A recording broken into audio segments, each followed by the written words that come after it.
Vijolične tabletke bodo že čez nekaj minut pokazale, ali so si učenci zjutraj dobro umili zobe. Pri tabletki, če so zobi vijolični, to pomeni, da so manj čisti, če so pa bolj beli, to pomeni, da so bolj čisti.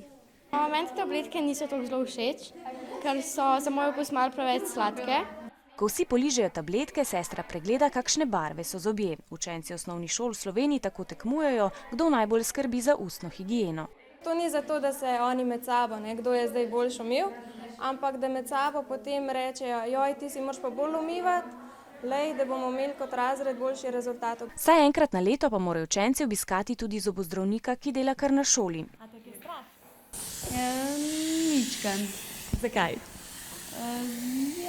To včasih mičkan skrili. Zobozdravnica učence v tej šoli pregleduje že 10 let in pravi, da se ustna higiena osnovnošolcev skozi leta slabša. Je v zadnjem času več otrok, ki imajo mogoče pomanjkanje časa strani staršev, zvečer mogoče zmanjka energije. Vse je v tehniki. Sestra na posebnem modelu učencem pokaže, kako si pravilno umivamo zobe. Vedno umivamo od rdečega proti belem in po vsakem zobu 10-krat. Vaja dela mojstra. 8, 9, 10. Zobe si je potrebno umivati vsaj 2-krat na dan, vsaj 2 minuti, pred zajtrkom in pred spanjem.